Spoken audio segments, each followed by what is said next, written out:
Skull and Bones is an open-world naval combat multiplayer game where you become a pirate as you rise from an outcast to a kingpin. Players can gain infamy and progress by taking on contracts either solo or as a group of up to 3. When positioning can be assessed to gain an advantage in battle, players may collect additional ships throughout the game such as sloops-of-war, frigates, and brigantines, whose weapons include mortars, broadside cannons, and rockets. Ships can be charged into with brute force and boarded. This and a whole lot more is going on in Skull and Bones, but I wanted to open up this review with a more clinical description, more than anything else. Now that I've had hands-on time on the game, and despite the fact that my buddy Rob and I have actively mocked Skull and Bones and its progress over the last decade, and yes, it has been in development for a decade, my thoughts have changed dramatically on it. And because of that and a few other extenuating circumstances, I wanted to put together a more official review. I'm not going to assign a number out of this, like, 8 out of 10 or an 8.5 or something like that. I'm going to give you the good, the bad, and the that's kind of how I broke down my thoughts on the game. So let's get into the good. I want to start out with some of the more positive stuff that I thought about the game. We're starting out with atmosphere. I'm going to talk about world building as well because I think they're both important, but I am going to separate them out just a little bit. So let's talk specifically about the atmosphere. The world is colorful, and I say that in a very good way because when it's dark out, it's very, very dark. If suddenly the weather is hammering you, it feels like you're really in that weather, especially out in the open ocean, dodging rogue waves, trying to fight the storm. That's good atmosphere. When you're just sailing around an island per se, you're seeing details in the settlements, in the different ships that are around, in the ruins that are there, whether it's wrecked ships that you can then loot for stuff, but just seeing the world around you is incredibly well done. The atmosphere itself of the game draws you in constantly. It's seeing ships on the horizon. It's seeing the islands come over the horizon as you're sailing towards them. It's you feeling when you catch the wind and suddenly your ship almost bends and adjusts to it because obviously your crew is running around doing things. They're turning the sails, they're adjusting the ship itself, and it's very detail oriented, and it's always a positive. There are very few times where the atmosphere takes me out of the game. It's almost always putting me into the game and making me feel more involved. And that kind of leans into the world building for the game. Ports do feel like they're alive. And while they're very gamificated, they are, and that's not always great. The ports and interactions with the ships, your crew shouting regularly, seeing how people are interacting. The admittedly very corny bunch of pirates sitting on the dock that cheer you on for things that you've done since you took your boat out last. It's very corny. It's very cheesy, but it's also very piratey arcade satisfying. The world building itself that goes to show that these are people enjoying surviving and out doing things versus we are building just a plastic game around it does feel great. And one thing I do want to highlight about the world building is that shouting of your crew as you're out doing things. So let's say you're sailing by a British or a French ship. Your crew calls it out to you and calls out port or starboard or fore or aft. And they'll kind of give you that heads up of where the object is, what the object is. If it's a resource, if it's a resource you can't harvest yet, if it's a resource you marked. So let's say you're trying to build a better ship, and you've kind of pinned on your quest marker at the top right the resources you need.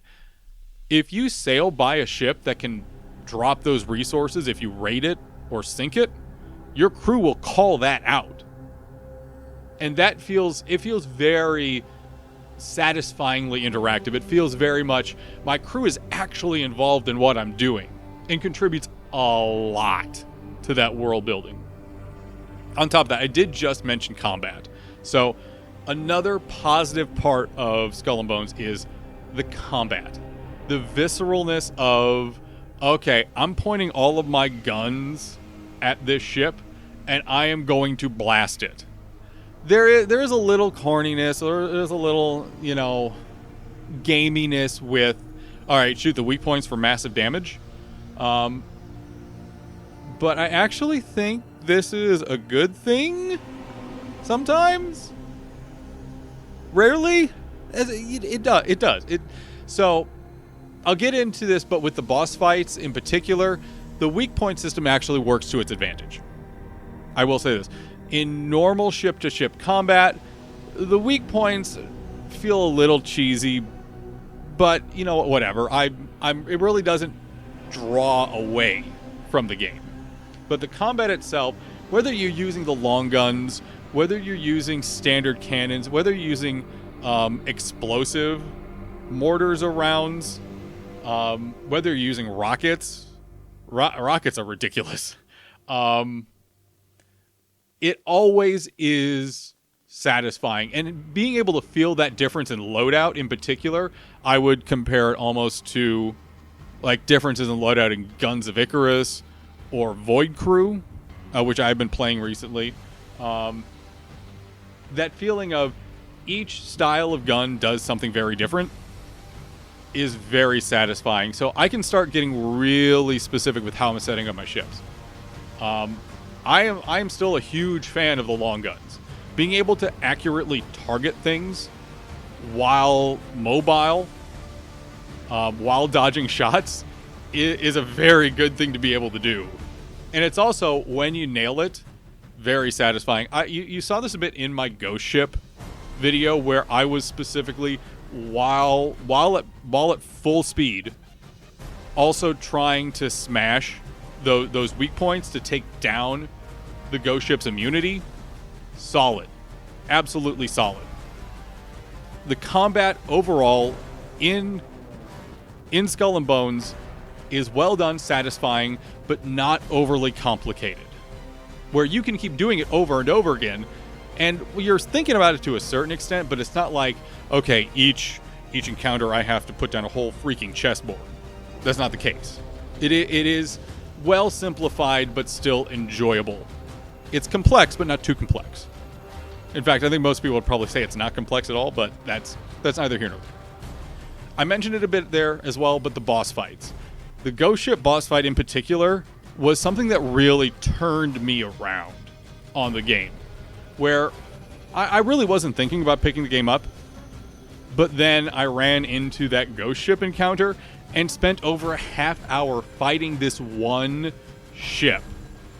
Its massive health pool and its abilities all at the same time that forced me to get better at playing the game, at what I was doing, just to survive the encounter. It was engrossing. It was fun. The fog that just crept in, and then you could just barely see the silhouette of the Ghost Ship off of my forward port. That moment of, oh, I'm in for something big here. that really, that boss fight alone, I'm so excited to find other boss fights. I want to get bigger ships so I can fight bigger bosses and have more of those ridiculous fights. That was so much fun. And the fact that other Dutch ships came in and tried to stop me, but then the Ghost Ship also ended up telefragging a couple of them.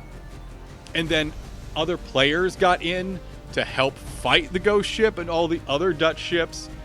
it just turned into this gigantic mess, and it got complicated, and I really appreciate about that. I appreciated the heck out of that.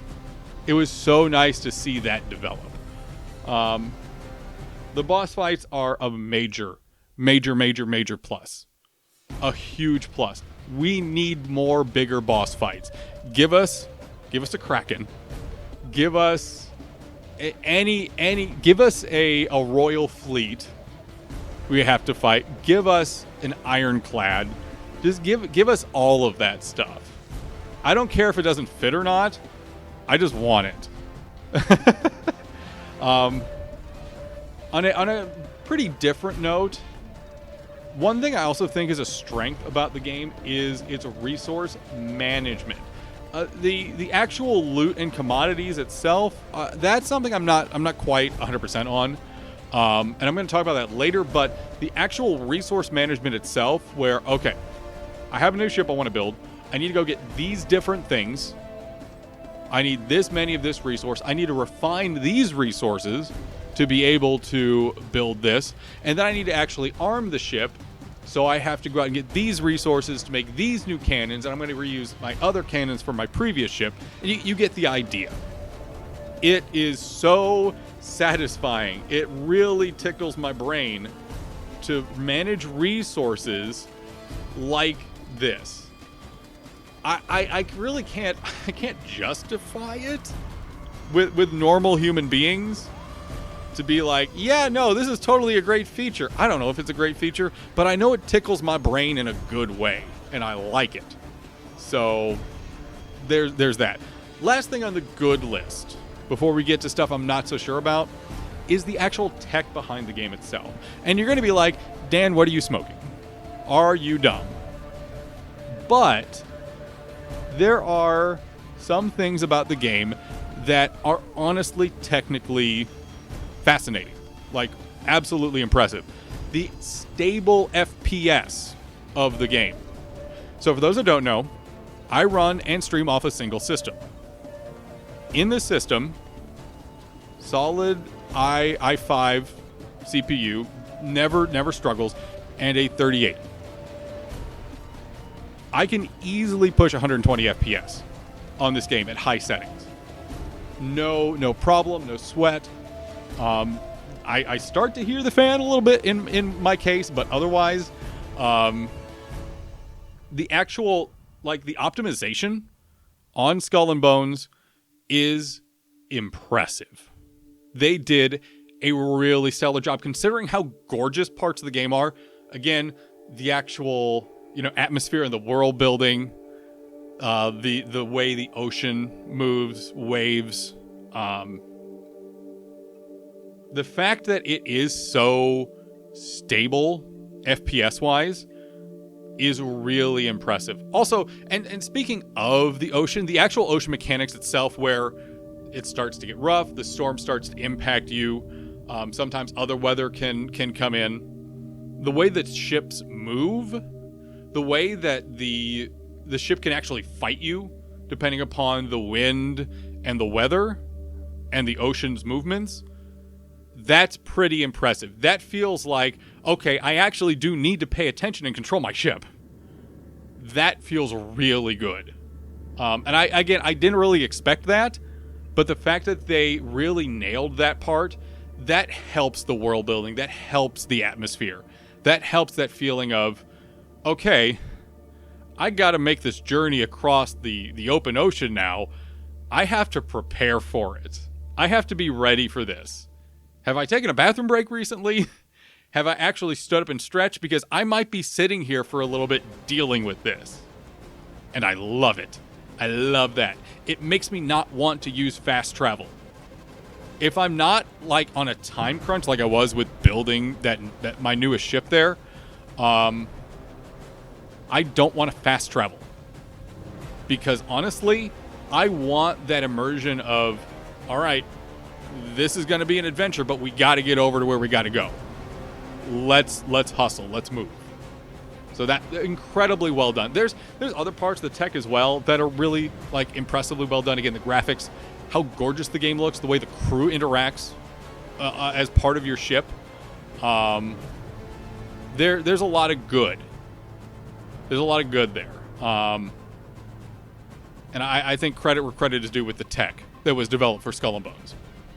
All right, let's get into the not so great. I'm gonna be a little bit faster with this. I took 15 minutes for the opening and my good portion, so I'm gonna try and get the bad done in under 5. Possibly the biggest negative so far of the game is the story and the quest system. Most quests are go out and blow this up, or go out and gather this, or go out and go to this location. Pretty much all quests are variables of that very basic concept. You don't get more advanced than that. Raiding locations, taking goods to a location, that's kind of the limit of how advanced the quests get. And unfortunately, the story and writing isn't much more interesting. I fully admit, after my first couple quests with kind of the main pirate dude you're talking to at the first city you go to, I started skipping his interactions because I'm just like, this feels really meaningless and driveled. It's not well written at all. There is no intrigue. There is no personal involvement beyond the fact I get to go out and do stuff. It very much feels like this was originally written almost like an MMO, but not like an interesting MMO where, okay, I have to read through this quest text and figure something out. The map puts a flag on itself and points me where to go. And I go there and I do the thing it tells me to, and then I go back. The writing is just not good. And leaning into that a little bit, I think this is kind of why whenever I have a character talking at me about a mission or a quest they want to send me on, the facial animations don't feel great. I was talking earlier about how good the tech is. This is one of those times where the tech is not good. I don't know why, and I can't really put my finger on exactly why, but the facial animations and the mouth movements don't really match up well with what characters are saying. Like, at all. There were times where the blacksmith was talking to me, and he was like, his voice was getting very animated in things he was saying, but his face was kind of like set in stone. And it just, it felt like a major disconnect, and it took me out of it makes me not want to interact with any characters. I am going out onto the sea, and I am blowing things up, because that's what's engrossing me in the game. Not any of the facial animations. And lastly, another thing that really kind of bugged me about the game is that there are certain game mechanics that feel really underdeveloped. Like, really underdeveloped. Boarding is just, okay, I damaged the ship enough and I'm throwing hooks at it. And that's it. I don't get to be part of the boarding action. I don't get to fight ship to ship. It's fully automated with my crew just doing whatever. They are going on the ship and they're taking stuff, and then the ship blows up. There's no detail to it. I don't get to participate. I don't get to charge saber in hand, shooting my flintlock pistol, screaming at the top of my lungs. That feels like a missed opportunity in so many ways. Also, resource gathering, it's just a little clicking minigame, and it does not feel satisfying at all. It does not feel satisfying at all. Like, I just sail by an object, I say, hey, I want to gather this, and then a tiny little minigame pops up over it where I have to click at the right time, and that's it. There's no, okay, I have to set up there, I have to protect my crew as they're gathering resources, I have to make sure it gets onto my ship properly. It could have been a whole thing, but it's just this dumb little minigame. And again, that feels like a very big missed opportunity. There's a few other parts of the game that also feel like really shallow and poorly developed, and I hope that Ubisoft goes back and takes a look at them. I really do. Now for the stuff that I'm not really sure where I feel about them on. These are points where they could be good, they could be bad. It really depends upon how you look at them. And I'm not sure. I'm just not sure. So first thing is first. There are ships everywhere.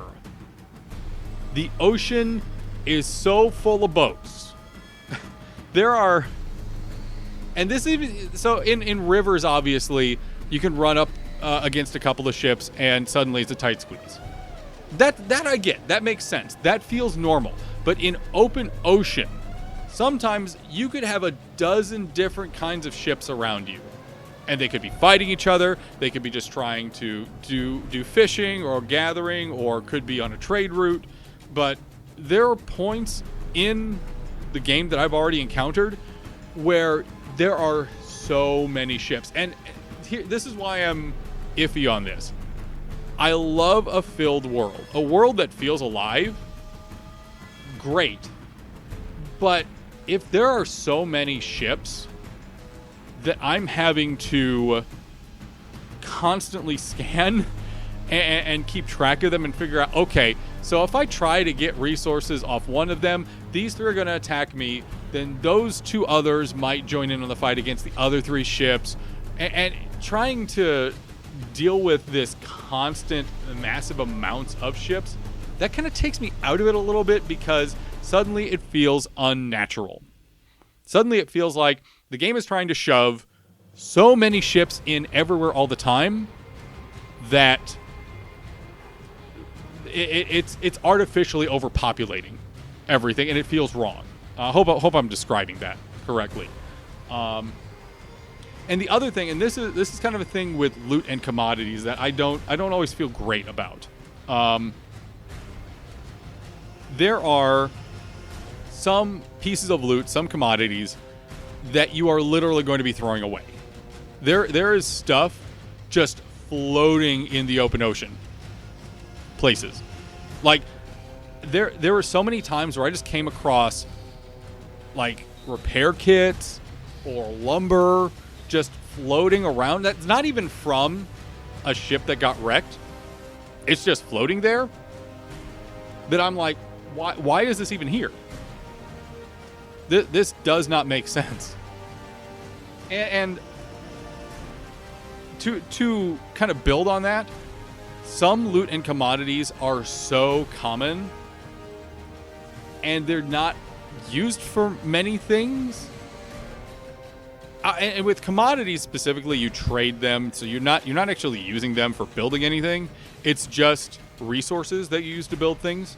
But still, the balance of what is and isn't common and what you can find really easily feels odd. It's not like I don't like having a ton of loot, because Skull and Bones is kind of the equivalent of a pirate looter shooter while on a boat. But it does feel odd. Also, some commodities and some resources are super rare. And it doesn't... I'm not sure why they're super rare. This could be my inexperience with the world and how it's been built. So maybe people who have been beta testing it or have a better knowledge base of it don't see this as odd, but they're just some of the scarcity of resource feels oddly balanced for me. And maybe this becomes a good thing. This is kind of why this is in the I'm not sure section. I don't know how I feel about this, because scarcity of resource is a good thing. I just feel odd about how it's being applied here.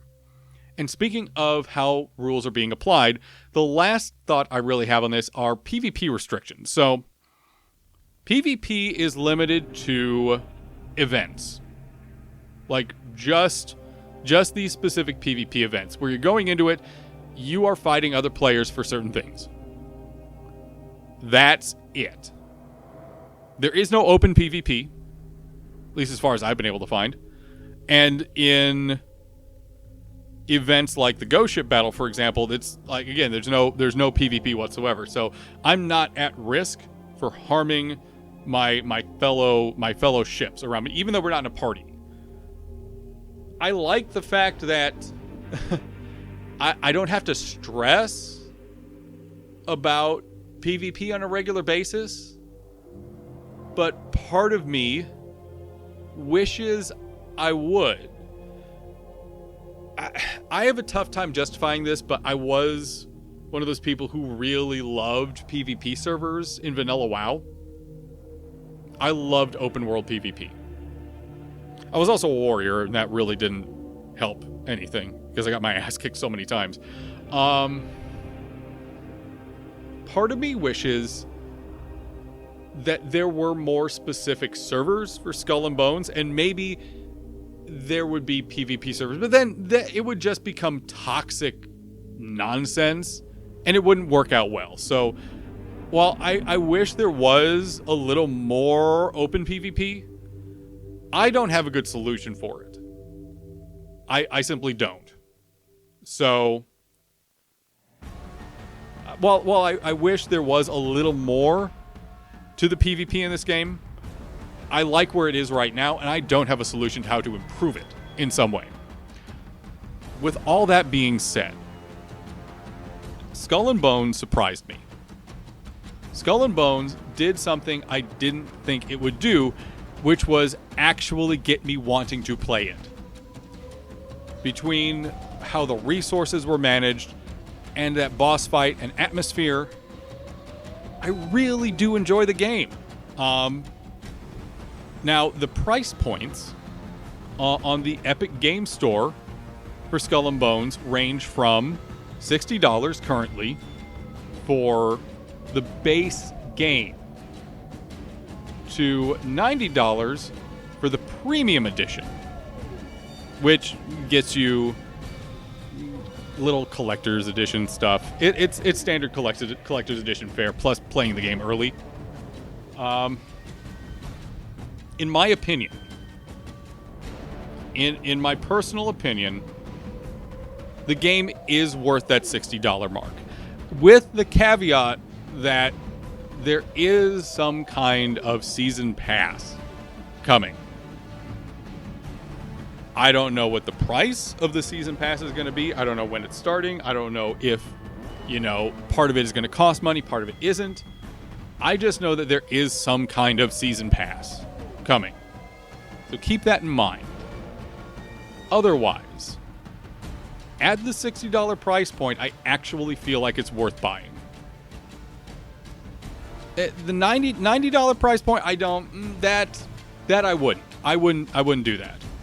But the base game, I think it is, and I'm kind of surprised in saying that, but also the boss fight in particular from earlier this week really pulled my opinion up of it. Like it did a lot. So those are my thoughts on Skull and Bones. I will see you out there on the waves, but otherwise, I will see you next time right here on the Dan Nation.